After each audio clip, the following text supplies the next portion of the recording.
Un roi, chapitre 2. David approchait du moment de sa mort et il donna les instructions suivantes à son fils Salomon. Je m'en vais par le chemin commun à toute la terre. Fortifie-toi et sois un homme. Respecte les ordres de l'Éternel, ton Dieu, marche dans ses voies et garde ses prescriptions, ses commandements, ses règles et ses instructions, en te conformant à ce qui est écrit dans la loi de Moïse. Ainsi tu réussiras dans tout ce que tu feras et partout où tu te tourneras, et l'Éternel accomplira cette parole qu'il a prononcée à propos de moi. Si tes descendants veillent sur leur conduite pour marcher avec fidélité devant moi, de tout leur cœur et de toute leur âme, tu ne manqueras jamais d'un successeur sur le trône d'Israël. Tu sais ce que m'a fait Joab, le fils de Tseruja, ce qu'il a fait à deux chefs de l'armée d'Israël, à Abner, le fils de Ner, et à Amasa, le fils de Jéter. Il les a tués. Il a versé pendant la paix le sang de la guerre, et il l'a mis sur la ceinture qu'il portait à la taille et sur les chaussures qu'il portait aux pieds. Tu agiras conformément à ta sagesse, et tu ne laisseras pas ses cheveux blancs descendre en paix au séjour des morts. Quant aux fils de Barzilaï, le Galaadite, tu les traiteras avec bonté, et ils feront partie de ceux qui mangent à ta table. En effet, ils ont agi de la même manière envers moi en venant à ma rencontre lorsque je fuyais devant ton frère Absalom. Voici, il y a près de toi Chiméi, le fils de Guéra, le Benjaminite de Bakurim. Il a prononcé de violentes malédictions contre moi le jour où je me suis rendu à Mahanaïm. Mais il est descendu à ma rencontre vers le Jourdain, et je lui ai juré par l'Éternel que je ne le ferai pas mourir par l'épée. Mais désormais, ne le laisse pas impuni, car tu es un homme sage et tu sais comment tu dois le traiter pour faire descendre dans le sang ses cheveux blancs au séjour des morts. David se coucha avec ses ancêtres, et il fut enterré dans la ville de David. Le règne de David sur Israël dura 40 ans. Il régna 7 ans à Hébron, et 33 ans à Jérusalem. Salomon s'assit sur le trône de son père David, et sa royauté fut solidement établie. Adonijah, le fils de Haggith, alla trouver Bathsheba, la mère de Salomon. Elle lui demanda, Es-tu venu avec des intentions de paix? Il répondit, Oui. Puis il ajouta, J'ai un mot à te dire. Elle lui dit, Parle. Et il dit, Tu sais que la royauté aurait dû m'appartenir et que tout Israël portait le regard sur moi pour me faire régner. Mais la royauté s'est détournée de moi et elle est revenue à mon frère, parce que l'Éternel la lui a donnée. Maintenant, j'ai une demande à te faire. Ne me repousse pas. Elle lui répondit, Parle. Et il dit, Je t'en prie, dis au roi Salomon de me donner pour femme Abishag, la Sunamite, car il ne te repoussera pas. Bathsheba dit, Bien, je parlerai au roi en ta faveur. Bathsheba alla donc trouver le roi Salomon pour lui parler en faveur d'Adonijah. Le roi se leva pour aller à sa rencontre et se prosterna devant elle, puis il s'assit sur son trône. Le roi fit placer un trône pour sa mère et elle s'assit à sa droite. Elle dit alors, J'ai une petite demande à te faire, ne me repousse pas. Le roi lui dit, Fais ta demande, ma mère, car je ne te repousserai pas.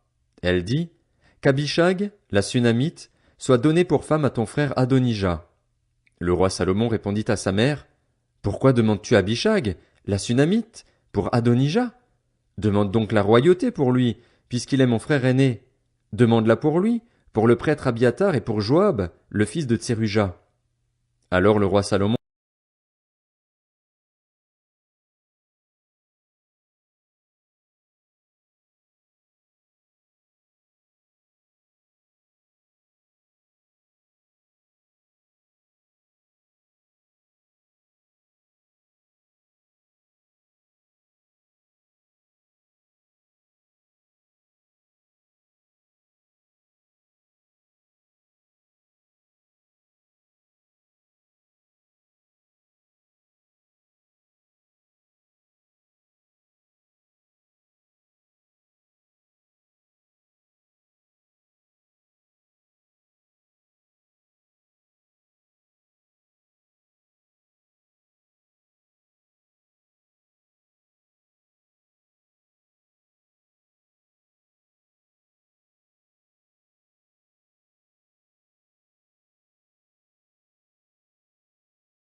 Voici la lecture de la Bible.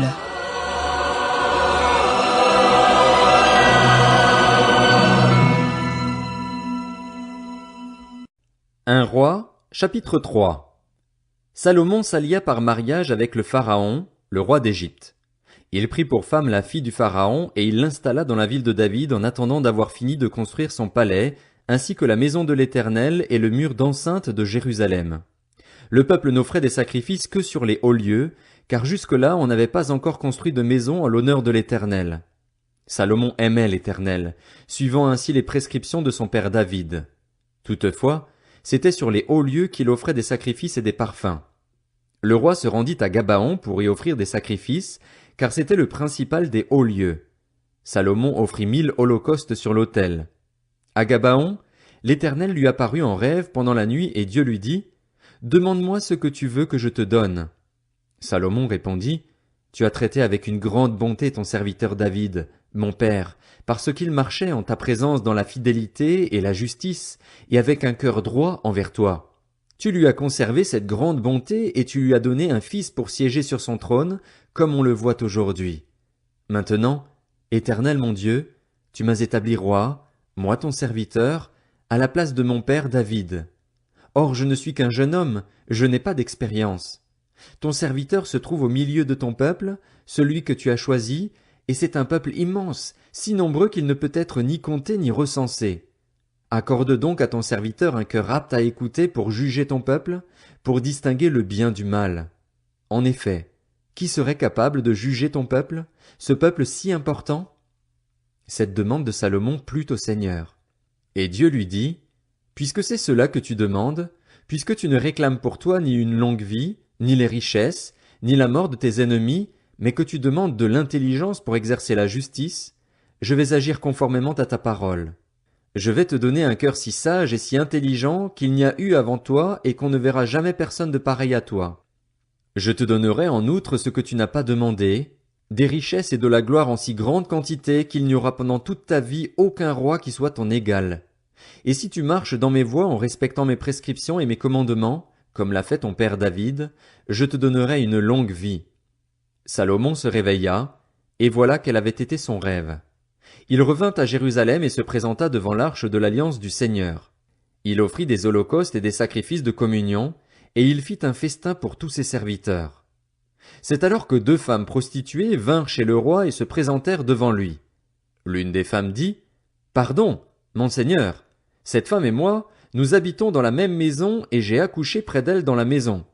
3 jours après, cette femme a aussi accouché. Nous habitons ensemble, il n'y a aucun étranger avec nous dans la maison, il n'y a que nous 2. Le fils de cette femme est mort pendant la nuit parce qu'elle s'était couchée sur lui. Elle s'est levée au milieu de la nuit, elle a pris mon fils qui était à côté de moi pendant que moi, ta servante, je dormais et elle l'a couché contre elle. Quant à son fils, qui était mort, elle l'a couché contre moi. Ce matin, je me suis levé pour allaiter mon fils et voici qu'il était mort. Je l'ai regardé attentivement, le matin venu, et ce n'était pas mon fils, celui que j'ai mis au monde. L'autre femme dit : « C'est faux, c'est mon fils qui est vivant et ton fils qui est mort. » Mais la première répliqua : « Absolument pas, c'est ton fils qui est mort et mon fils qui est vivant. » C'est ainsi qu'elles discutèrent devant le roi. Le roi constata : l'une dit : « C'est mon fils qui est vivant et ton fils qui est mort. » Et l'autre dit : « Absolument pas, c'est ton fils qui est mort et mon fils qui est vivant. » Puis il ordonna : « Apportez-moi une épée. » On apporta une épée devant le roi. Le roi dit alors : « Coupez en 2 l'enfant qui est en vie et donnez-en la moitié à chacune. » Alors la femme dont le fils était vivant fut remplie de compassion pour son fils, et elle dit au roi : « Ah, mon Seigneur, donnez-lui l'enfant qui est en vie, ne le faites pas mourir. » Mais l'autre répliqua : « Il ne sera ni à moi ni à toi, coupez-le. » Prenant la parole, le roi dit alors : « Donnez l'enfant qui est en vie à la première femme, ne le faites pas mourir, c'est elle qui est sa mère. » Tout Israël apprit le jugement que le roi avait prononcé, et l'on éprouva de la crainte envers lui. En effet, on avait constaté qu'il bénéficiait de la sagesse de Dieu pour exercer la justice.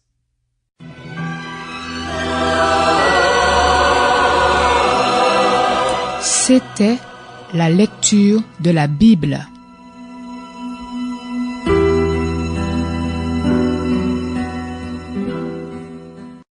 Un roi, chapitre 4.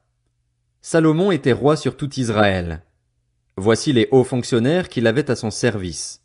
Azaria, le petit-fils du prêtre Tsadok, Élioreph et Akija, le fils de Sisha, étaient secrétaires. Josaphat, le fils d'Achilud, était archiviste. Benaja, le fils de Jéhojada, était à la tête de l'armée. Tsadok et Abiatar étaient prêtres. Azaria, le fils de Nathan, était le chef des intendants. Zabud, le fils de Nathan, était prêtre. C'était un proche du roi. Akishar était chef du palais royal et Adoniram, le fils d'Abda, était préposé aux corvées. Salomon avait 12 intendants sur tout Israël. Il pourvoyait à l'entretien du roi et de son entourage, chacun pendant 1 mois de l'année. Voici leurs noms: le fils de Hur, dans la région montagneuse d'Éphraïm, le fils de Deker, à Makatz, Saalbim, Beth-Shemesh, Elon et Beth-Hanan, le fils de Ézed, à Aruboth, qui était responsable de Soko et de toute la région de Épher, le fils d'Abinadab, qui était responsable de toute la région de Dor et qui avait Taphat, la fille de Salomon, pour femme, Baana, le fils d'Achilud, qui était responsable de Tahanak et Megiddo, et tout Beth-Shean, toute la région qui se situe près de Tsartan, au-dessous de Jizréel et qui va de Beth-Shean jusqu'à Abel-Méhola et après Jokmeam. Le fils de Géber, à Ramoth en Galaad, qui était responsable des bourgs de Jaïr, fils de Manassé, en Galaad ainsi que de la région d'Argod en Basan, soit de 60 grandes villes dotées de murailles et de verrous en bronze. Akinadab, le fils d'Iddo, à Mahanaïm. Akimaatz, qui avait pris pour femme Basmath, la fille de Salomon, en Nephtali. Baana, le fils de Hushaï, en Nazer et à Béaloth. Josaphat, le fils de Paruar, en Issachar. Shimei, le fils d'Éla, en Benjamin. Géber, le fils d'Uri, dans le pays de Galaad. Ce dernier était responsable de la région de Sion, le roi des Amoréens, et d'Og, le roi du Basan. Il y avait un seul intendant pour ce pays. Juda et Israël étaient aussi nombreux que le sable qui est au bord de la mer. Ils mangeaient, buvaient et se réjouissaient.